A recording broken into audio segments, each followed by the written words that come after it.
The birth of Rome.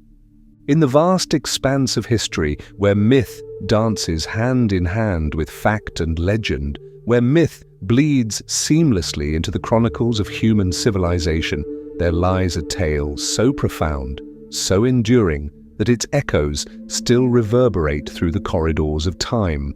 A tale not merely of battles or rulers, but of destiny, divine will, and the relentless perseverance of a people who would one day shape the known world.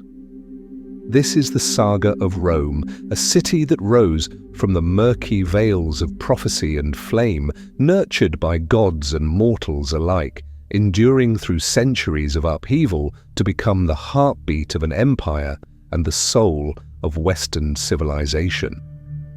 This, then, is not just the story of a city's founding, it is the mythic genesis of an idea, a culture, and a legacy that would become eternal. Chapter 1. The Fall of Troy and Aeneas' Odyssey. Our journey begins in the twilight of one civilization and the dawn of another. In the final hours of the great city of Troy, as Greek fire devoured marble walls and blood darkened its storied streets, a hero emerged from the ashes. Aeneas, the noble son of the goddess Venus and the Trojan prince Anchises, stood defiant amidst the collapse of his homeland. Guided by divine command and burdened with fate, he bore his aged father upon his back and grasped the hand of his young son Aeneas, fleeing the ruin to fulfill a prophecy yet unwritten. Aeneas did not journey alone, for he was accompanied by a band of loyal Trojans, survivors of war and witnesses to divine judgment. Together they sailed across the tempestuous Mediterranean, driven by omens and chased by the wrath of Juno, queen of the gods, who harbored a deep and ancient hatred for the Trojans. Along their path they encountered harpies and cyclopes, wandered through sun-drenched islands, and faced trials that tested not only their courage, but their very purpose. A pivotal chapter unfolded in the prosperous city of Carthage, where Queen Dido, regal and wise, welcomed the exiles and found love in the arms of Aeneas. Yet fate, unmoved by mortal emotion, intervened once more. Aeneas, reminded by the gods of his destiny, departed under cover of night, leaving Dido heartbroken, a betrayal that would sow the seeds of animosity between Rome and Carthage, culminating centuries later in the thunderous clash of the Punic Wars. Eventually, the weary Trojans reached the fertile lands of Latium in central Italy, where King Latinus, interpreting omens with awe and reverence, offered his daughter Lavinia to Aeneas, sealing a sacred union that would fuse Trojan lineage with native blood. This alliance did not come without war, for Turnus, a local suitor of Lavinia, resisted fiercely, leading to a brutal conflict. Aeneas triumphed, and through his union with Lavinia, he founded the city of Lavinium, laying the cornerstone of a dynasty that would endure through generations, culminating in the birth of Rome itself. Chapter 2. The Lineage of Kings and the Birth of Twins. Time flowed on as the bloodline of Aeneas flourished in the kingdom of Alba Longa, nestled in the Alban Hills, not far from the future site of Rome. Kings rose and fell, each contributing to the growing mythos of this noble lineage. Among them was Numitor, a just and wise ruler, who was eventually deposed by his ambitious brother Romulus, a usurper who feared the prophecy that foretold his downfall at the hands of a descendant of Numitor. To thwart this destiny, Romulus forced Numitor's daughter, Rhea Silvia, to become a Vestal virgin, binding her to a vow of chastity. But fate, ever bold, defied his schemes. Mars, the god of war, descended upon Rhea Silvia, and from their divine union were born twins, Romulus and Remus, infants whose cries would one day echo across continents. Terrified of the prophecy's fulfillment, Amulius ordered the twins drowned in the Tiber River. Yet the river, swollen with spring rains, carried them gently to the banks near the Palatine Hill. There they were discovered not by man, but by a she-wolf, ferocious and nurturing, who suckled them beneath the fig tree of the Lupercal, watched over by the woodpecker of Mars.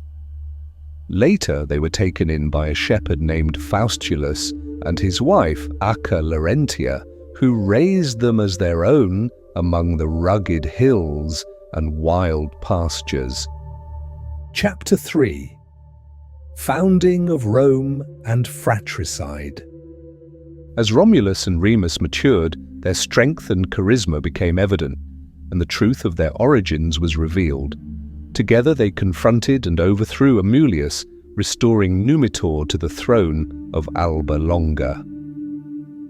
But the twins, driven by ambition and a longing to forge their own destiny, set out to build a new city along the banks of the Tiber. Disagreement arose over the site of their future city.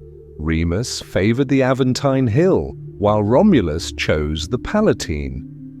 To resolve the dispute, they turned to augury, the ancient practice of interpreting the will of the gods through the flight of birds. Remus claimed victory by sighting 6 vultures first, but Romulus countered, claiming to have seen 12. What began as a contest turned bitter, and in a fit of rage, Romulus slew his brother. Whether in defense or ambition, we may never know.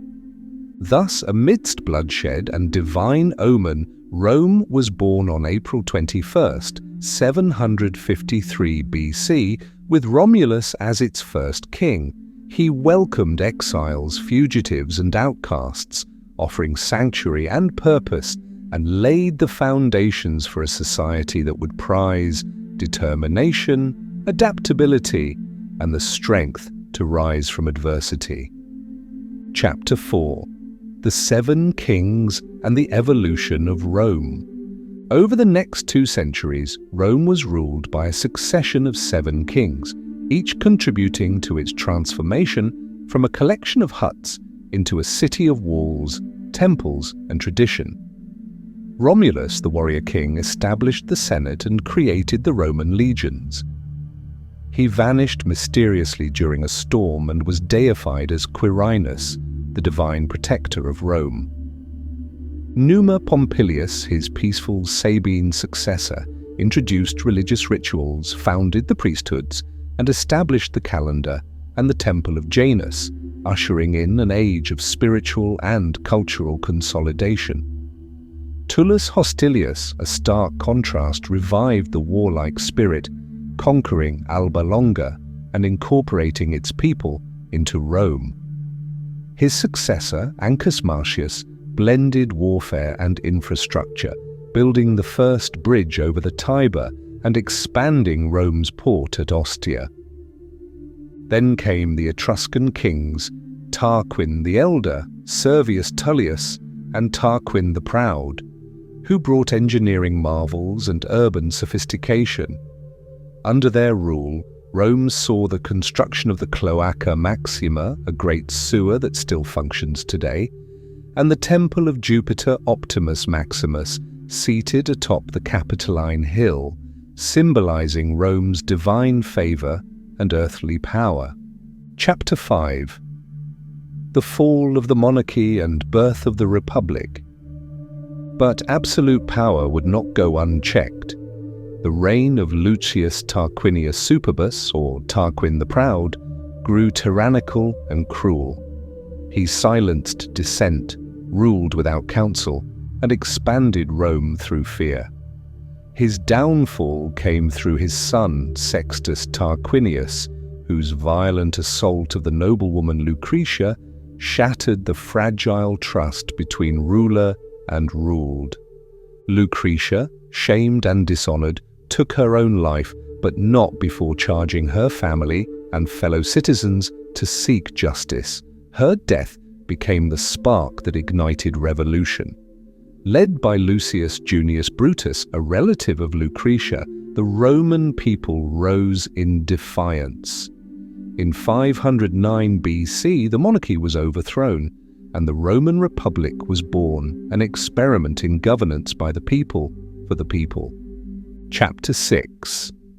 The Early Republic and Legal Foundations. The fledgling republic, though visionary, was rife with tension. The patricians, Rome's aristocratic class, dominated politics, while the plebeians, the common folk, struggled for equality. This class conflict spurred the creation of the 12 Tables in 450 BC, a set of laws inscribed on bronze tablets and displayed publicly in the Roman Forum. These laws codified rights, duties, and procedures, forming the backbone of Roman jurisprudence. The Republic's political system, with its annually elected consuls, a powerful Senate, and checks on authority, would become a model for governance for centuries. Yet Rome was constantly challenged, from internal revolts to external threats posed by rival tribes, such as the Etruscans, the Volsci, and the Samnites. Chapter 7. Rome's Ascendancy and Enduring Legacy. Despite the challenges, Rome grew stronger, fortified by its citizens' discipline, its army's prowess, and its leaders' vision. Through alliances, wars, and diplomacy, it conquered neighboring territories and stitched together a republic of shared identity and purpose. Roman engineers built aqueducts to carry water from distant mountains and roads that stretched across Italy, enabling trade, communication, and rapid troop movement. The values of mos maiorum, respect for tradition, duty, and virtue, became Rome's cultural compass. And while the Republic would one day give way to emperors and autocracy, the institutions it founded would outlive their creators, echoing across the centuries in the foundations of Western law, governance, and civic life. Epilogue. The Eternal City.